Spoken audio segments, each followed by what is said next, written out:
So ಎಲ್ಲ ಶ್ರೀಮಂತರ ಕೈಯಲ್ಲಿ ಬ್ಲೂ ಪ್ರಿಂಟ್ ಇರುತ್ತೆ, ಅವ್ರು ಏನು ಹಾಕ್ತಾರೆ, ಇದು ಬಂದಮೇಲೆ ಏನೇನು ಮಾಡ್ತೀವಿ ಅಂತ. ಬಡವ್ರು ಹೇಗಿರ್ತಾರೆ ಗೊತ್ತಾ, ಬಂದಮೇಲೆ ನೋಡೋಣ ಬಿಡು, ಫಸ್ಟ್ ಆಫ್ ಆಲ್ ಸಾಲ ಇದೆ ನನಗೆ, ಲಕ್ಷ ಅಂದ್ರೇ ಒಂಥರ ಅನಿಸುತ್ತೆ, ಇನ್ನು ಕೋಟಿಗಳ ನೋಡೋಣ ಬಿಡು ಬರಲಿ, ನಿಮಗೆ ಬರಲ್ಲ, ಓಕೆ ನೀವು ಮಾಡೋಕ್ಕೆ ಹೋಗ್ಬೇಡಿ.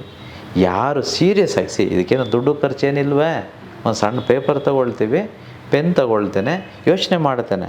ಅದು ಹೇಗೆ, ಇನ್ನೂ ಬಡವರಿದ್ದಾರೆ ಕೆಲವರು, ಅವರಿಷ್ಟೇ ಮಾಡೋದು ಮೇಡಮ್, ಅವರಿಷ್ಟೇ ಏನಾದರೂ ಸಿಂಪಲ್ಲಾಗಿ 20 ಕೋಟಿ ಮನೆ, ಇನ್ನು 30 ಕೋಟಿ ಬಿಸ್ನೆಸ್ಸು, ಇನ್ನು 40 ಕೋಟಿ ಬ್ಯಾಂಕಲ್ಲಿ ಇಡ್ತೀನಿ, ಇನ್ನು 10 ಕೋಟಿ ನನ್ನ ತಂದೆ ತಾಯಿ ಕೊಡ್ತೀನಿ, ಇಂಥವ್ರಿಗೂ ಬರಲ್ಲ. ಬ್ಲೂ ಪ್ರಿಂಟ್ ಅಂತಂದರೆ it has to be very very precise, clear, ಕರೆಕ್ಟಾಗಿರಬೇಕು.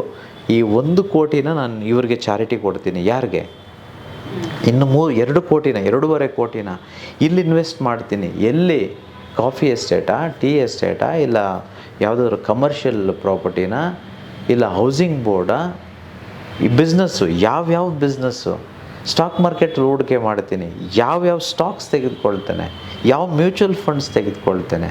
It has to be so beautifully set. So ಇದು ಯಾರು ಮಾಡ್ತಾರೋ ಅವ್ರ ಯೂನಿವರ್ಸ್ ಏನಿರುತ್ತೆ, because they very serious, they know for sure they they making it.